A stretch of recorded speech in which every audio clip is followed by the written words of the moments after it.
Hey, it's Evan. I decided I would jump on. It's 3:24:55 p.m. Central Time, and I made a TikTok. I'm proud of myself, I feel like on LinkedIn, I'm trying to really push my message of self-advocacy in the workplace, and on my TikTok, I'm really just trying to spread positivity and love because on TikTok, sadly, when I first started going through this arbitration process, someone already was super hateful towards me, and online there are just so many. I'm not even going to sugarcoat it anymore. There's so many. I'm just gonna talk. There are so many like Elon fanboys and Tesla fanboys and just fans that it makes it super dangerous for me. It already was super dangerous for me in the beginning, and I mean, I just feel like I reported and I'm not being heard. And I've come such a far way. Like, I've come a long way compared to like when I first went through this process. And I feel now like I laugh because there's this guy at the VA. He's a escort. He wheels people around, and he looks like what's his name from Austin Powers. I'd Seth Green, maybe is his name. I don't know, but he's Doctor Evil's son, and then he says zippy long stockings or something like that. He's like, shh, zip it. And I feel like when you find yourself in legal situations, it's almost like that's kind of the the tactic is like don't say anything, and that just feels the fire. I said it yesterday. I was watching this documentary about this guy that was a famous cook, and then he became notorious because his girlfriend went missing. Ultimately, they found her not in such good shape. And so that victim's mom said, silence only gets you one place. And it's not a good place. And I agree. Like, silence gets you to a destination, but that destination is not a good destination. Like, silence gets you, it doesn't get you far, and it does not solve the problem. It does not solve racism. And so when I'm on TikTok, I just want to spread the message of like, it's safe to talk about certain things and it's okay to make mistakes, but what's important is vocalizing how and what you're going through. And on my Facebook, I really just try to keep my spiritual friends in touch with my spiritual friends and people from church. And I think that's all my socials. I have Facebook. I did make a Instagram, but only because some chick on TikTok I found, she makes like some clay mugs and I thought that was super cool. And I was like, maybe I'll get my sister one. I don't know. I just thought it was pretty neat that they made these very detailed clay mugs. So I just bounced out of this mode that I was in bed, and yes, my room is still a mess, and I need a laundry basket. I really do. I Walmart ordered a rope because like it's super difficult for me in the mornings.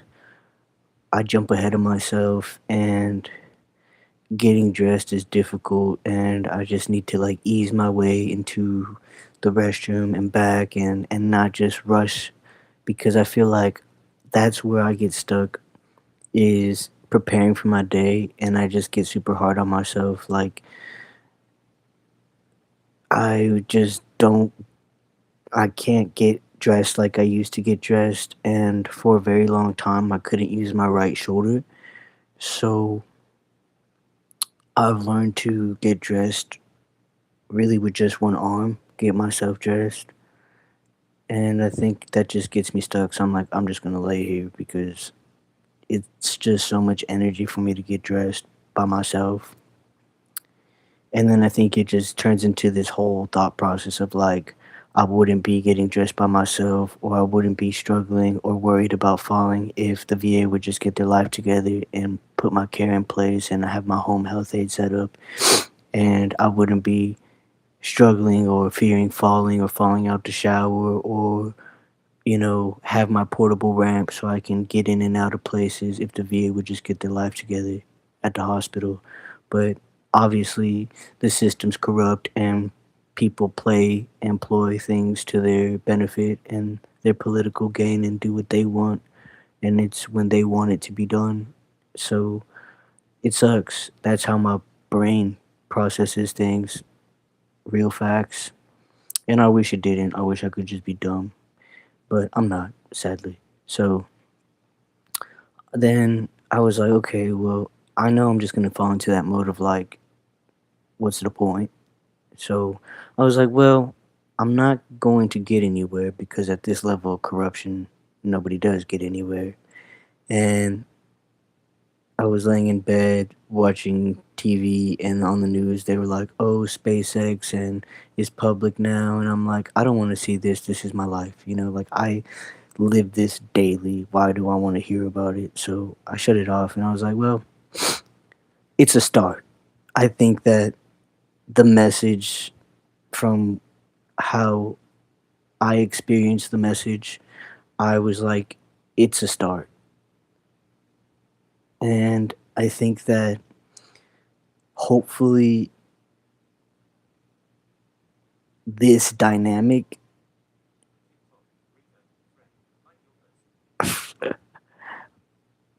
Thanks, Rico, for liking my post. I feel like hopefully this dynamic remains healthy and positive in the world. I want and I need are two different things. I'm not trying to get what I want. I am deserving of being treated like a human being in this world, regardless of what the mission is. If it's a mission to Mars, another planet, past these planets, beyond the stars. Like, this is it. I only get this one life. I almost lost my life. And because the organization and the corporation was set up in such a way, I don't know I don't know why or how, but I know that I always had the feeling like if I didn't look the way that I looked, if I didn't, I guess culturally, if I wasn't genetically, I should say, if I was not who I was or how I was, like, would I have been sent to that hospital? And I feel that way too, like with the VA. Like, would the VA, you know, keep contracting these crappy services? They contract Best Care EMS, they contract Texas Critical Care, and I've had poor experiences with Texas Critical Care. They messed up almost two now, my wheelchairs. I was very lax on this time around because of whatever, and I shouldn't have been because it took me 2 years to get this wheelchair. But I'm just so burnt out, and I think, well, actually, I know that at this level of corruption, like, I can only really rely on myself. And I've made a mistake, a huge mistake on relying on myself and on my intuition. I told myself at one point, if I don't show up for myself, who will? And I didn't realize the danger that I was in showing up for myself, in returning to an unsafe, hostile, dangerous work environment. And now, I mean, I have no regrets now, but now I'm just like, okay, life goes on, and It's just not turn the other cheek. But what I'm saying now in so many words, like I always do, because I can't shut up now and I probably never will. I'm understanding now that the dynamic in the playing field is leveled. And I think that I just told myself, okay, it's a start. You know, making an impact to where a person really, really finally considers this is the message that I want to send to the world. I'm not saying I am in control of everything and everyone, but I'm saying that, like, me not giving up in my life, and even though it doesn't look like I'm making much of a difference in the world by repairing a yard or a patch of grass or hand mowing, I really truly stay here another day and I live through another life experience and I create new life experiences, and we're all deserving of that, regardless of our political affiliation, our religious beliefs, any form of our character that identifies with worldly systems. Like, this is our sensitive data, our biometric information. And I think, yes, we should use our best judgment and discernment of another individual's character, but there is a safe way to go about that. Like, there is a safe way to be judgy, you know? And up until today, and even in this moment, I don't think I've really absorbed that for myself. That my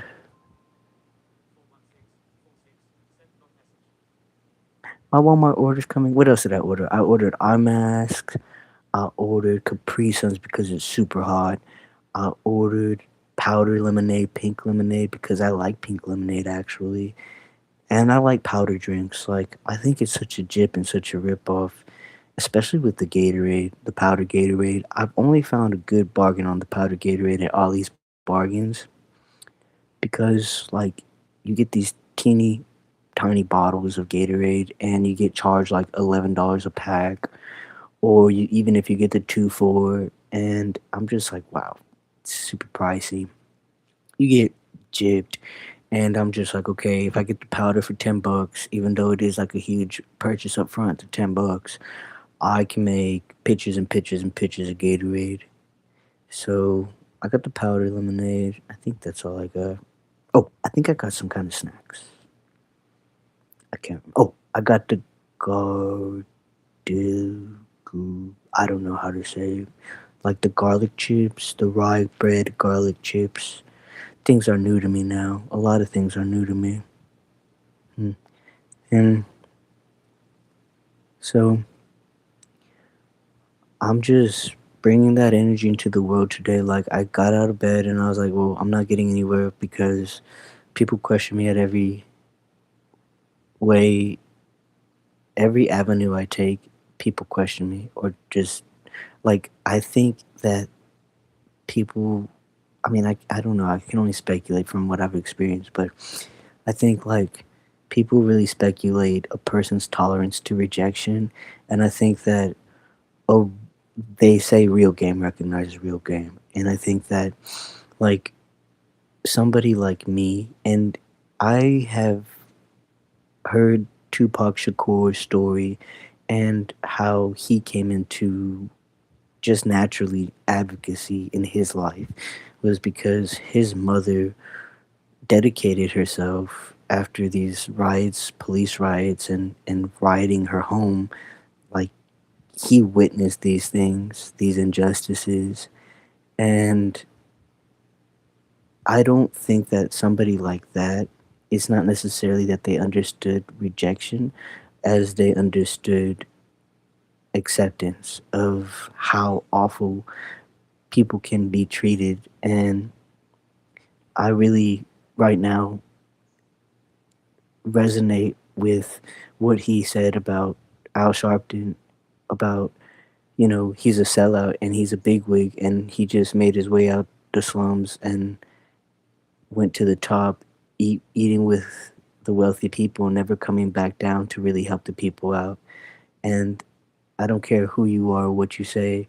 I think that that does speak volumes. Like some people, they just make themselves and present themselves as just face.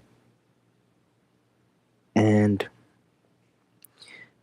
even though they go out, they protest, they like I have come to realize with that statement of Tupac that it is an industry.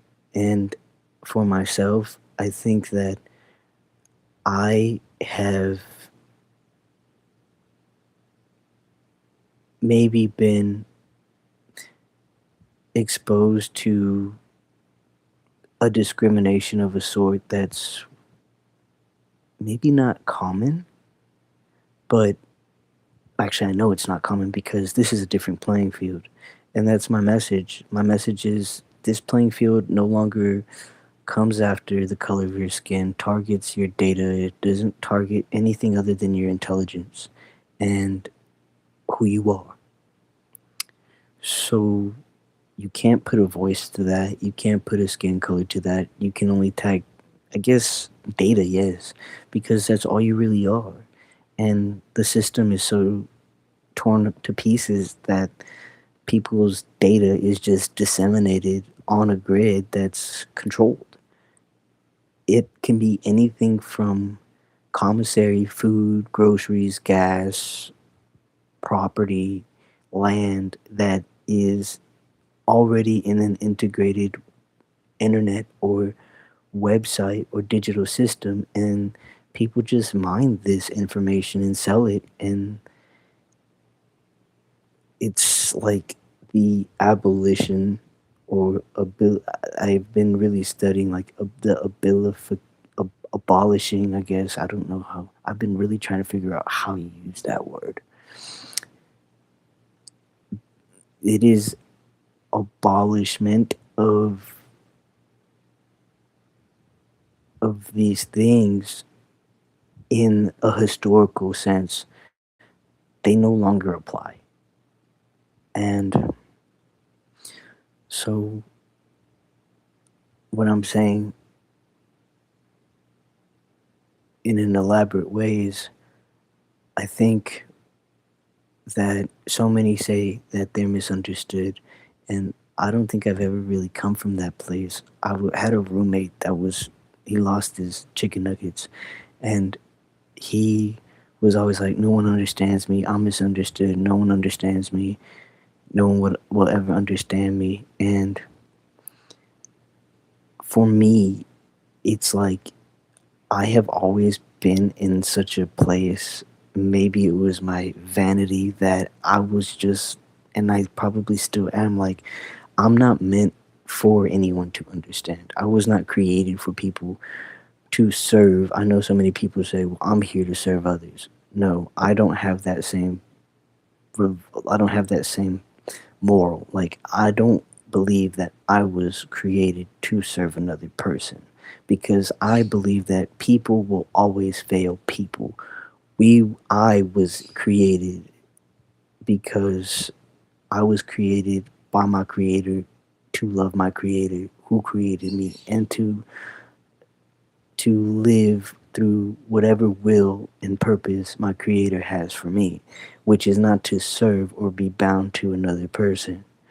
And I think that so many people twist that and make someone a bad person or try to say that someone doesn't accept reality.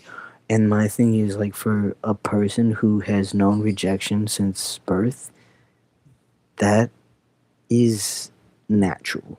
And I think for me, it's always been natural. Rejection has been natural for me, maybe too natural, and that's okay. Like, and I think I've learned through like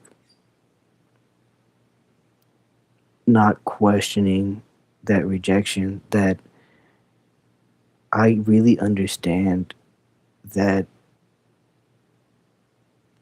it's those exact like the counterpart or whatever is countered, it's exactly that insecurity of others and that lack of information that I think really does burn me out, but it also does make me not want to give up. Like, it makes me see this is exactly why I don't want to give up because, yes, I understand that ultimately I can only stand up for myself, but I I know that I'm not the only person. I had a conversation with somebody and they said, "Mr. Mendez, I've been here forever and I've never seen anything like this come across my desk."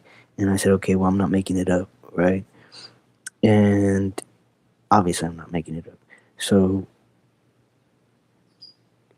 it was when I reported to the FCC and Verizon the network and the vehicles, and I was being charged the bill for my work devices, and I provided like the policy, like the Tesla policy of honoring and the program, and it wasn't being honored, and here I am homeless.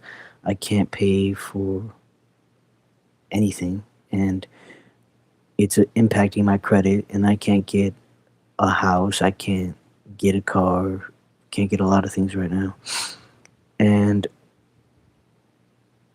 I even tried to apply for like financial assistance to pay for legal representation, and I couldn't because I've been unemployed for since 2022, just about. So I was just like, okay, well, clearly this is what's going on. But when I really put the numbers into play, I'm like, I'm understanding that, like, I, if this is to be true, then I am one now out of who knows how many hundreds of, well, 100,000. And I am one out of those with broke 100,000 people that is experiencing this, but I am the only one speaking out to this level. And I have seen people when I was at the shelter, I've seen like when the layoffs happened, I I wasn't taking away from people in the workplace like what they went through, but also like I don't think it was really hitting me at that time that I just sent this email to HR and then following that email everybody's laid off. I don't think it really hit me then. I think even now it's not really hitting me. I think that and I think that maybe that's people's issue with me is like I'm not seeing my how great of a person that I am. And yesterday I went to PT and I saw this mirror and I finally just looked at myself and I was just like, I've never really just looked at myself not like that. And I just, I really just saw like I'm one awesome guy. Like I'm compared to where I started and now, like I may not be able to move ever like I moved again before, but I think I'm one pretty cool guy. I'm like one of the greatest people on the planet. Actually, I know I'm one of the greatest people on the planet, but it doesn't stop there. It's easy to stop there and toss in the towel and like, I'm hungry, I'm starved. What I'm saying in a 24-minute video is that I bounced out of it. I said, hey, I'm not getting nowhere. I'm not going to get anywhere. This system's been broken. It's been broken way before my workplace accident. And I tried to report it to the media, and I think that that's when the cards really started to fold. And I was like, wow, talk about breaking rank. Like, I think that when I reported my story to all these media outlets and I saw that they moved only where the governor, Donald J. Trump, moved them to, I was like, wow, these people have their pockets lined. And I was like, they really broke rank. And I think, you know, whenever I was in the military, I was taught like when you flank left or flank right, like you're in charge of your own squad. And it's not just like, okay, I'm in charge of my own squad, but I also have to keep in mind that at this side or this perimeter, there is, squad, whatever, Charlie, Delta, whatever it may be. And there are individuals in each squad. And so I was just like thinking to myself, I'm kind of just like my own on my own, really, because I've been so gaslit by life and people in the world that I was just like, even to one person that I reported my story to, they were like, well, can you call us next week because we're so caught up with the floods in Texas? And I was just like, you know, I hated to sound insensitive, but it was like so many people that died in the flood. And I actually did research on like the actual statistic daily that people are injured in the workplace and that people die in the workplace on a daily basis outnumbers what that flood brought to Texas. And I'm like, see, this is why we have problems because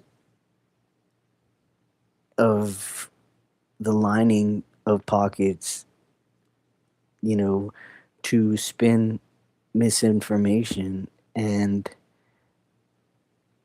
like that's the point of tuning into the news, is so that when you prepare yourself for your day, you have factual, near factual information on how to prepare your life for the day. And here we are with something that's spun to somebody's political or their finances. Like this YouTube and Fox Network and like it's all tied in to one person's agenda right now. And that's not the America I was brought up in. Like I was brought up with my grandma and grandpa. My grandfather just had just such a great taste in music. Like with my grandfather, I always listened to the Eagles live and Donna Summer, like Chicago. Everything was live. Bee Gees, Ambrosia, that type of like breezy, groovy tunes, and Diana Ross. And obviously, like we had the Tejano hits because we were here.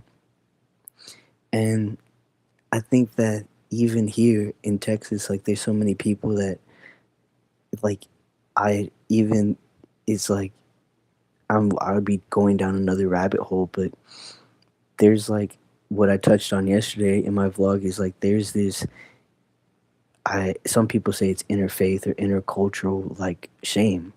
And sometimes people say it's like brown on brown crime or whatever. Like there really is, because I was not raised like, even in like the culture that I was brought up, I was brought up very formal, very proper, traditional Spanish speaking, and a lot of Texans or like that type of culture, like they don't really accept, I guess, Texan culture because it's more traditional of like traditional Mexico and traditional Spanish heritage, and Texan culture is like very ranch, and so ranch or ranchero they say. So that,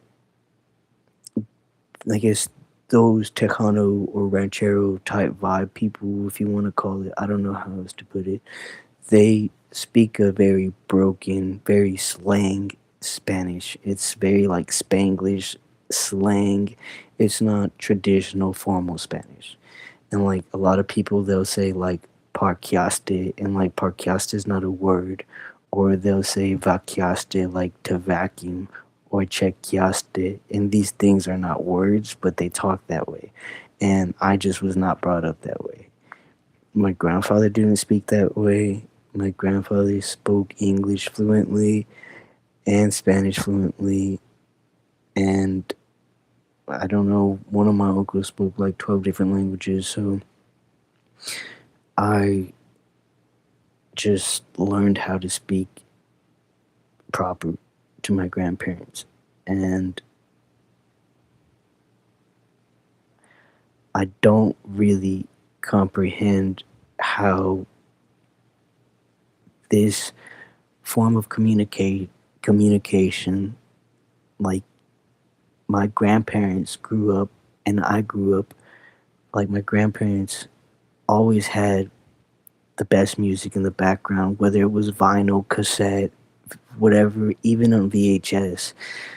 And like even Larry King or Dateline, like people, I saw this old rerun of Jeffrey Dahmer's Parents, and underneath the headline script, I guess the banner, it had like real world catastrophes, like real actual life severe events. And things were being done, like action was being taken, and you can see in these banners, these vintage banners of headlines that like this was something severe and people were actually taking these things seriously and doing something about it. And now it's just baloney. Like now it's just garbage. Now it's just so down to the ground sad. And I'm just really hoping and praying that a better day comes. That and today I saw that about the Kennedy Center, that they're repairing it and putting the name back up, and I think that that's great. I think that's America finally saying enough is enough, and I don't think that anybody is here to teach anyone a lesson or to take over in that type of way and should have that type of control. Like, we all have the right to speak out. I have been very brutal on myself to the point where, like, even now, I can't get off my soapbox. It's been 32 minutes and I haven't had really a healthy meal, but I went to cut the grass, and I think so many people, they get consumed by awful traumatic or events and incidents in their life and they don't snap out of it, and then they finally touch grass, as they say. But I'm in a place where like I'm not just touching grass, like I'm taking it to the next level. Like I'm fertilizing it, I'm growing it, and I think that I can apply that to my life now. You know, being a civil rights advocate is not enough.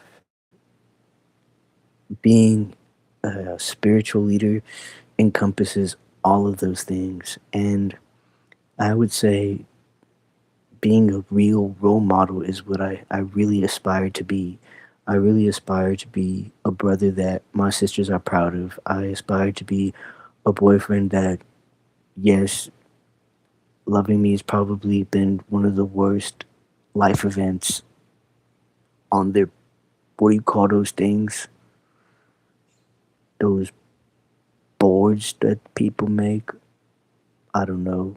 What do you call those things, like manifesting board, magazine clip outs? I don't know what you call those things. Well, I'm probably one of the worst, you know, milestones on that manifesting poster, whatever they do. I don't know what you call those things. So, oh, vision board. I'm probably the worst guy on the vision board. I'm sure there's like a picture of Orlando Bloom and me. So I know that I'm probably like at the bottom of that vision board at this point. But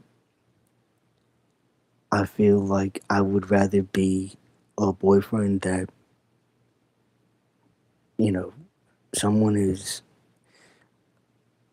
just like find some form of strength and like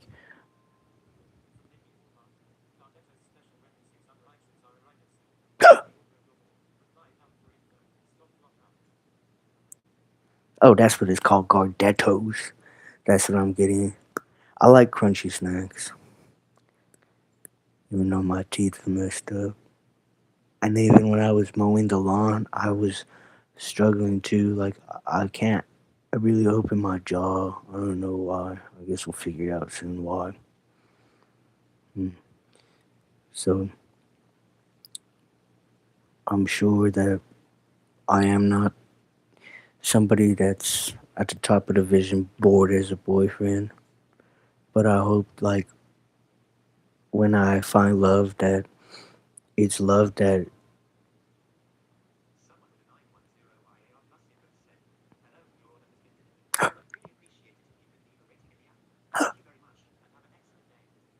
sweet. My order's arrived. I'm gonna go to the door, and then maybe I'll post another video or something like that. I don't know, but I just feel like I just want to be a boyfriend that a woman is proud of, like saying that's my boyfriend. He's in a wheelchair. He's in a power chair. He can barely walk, but that's my boyfriend. And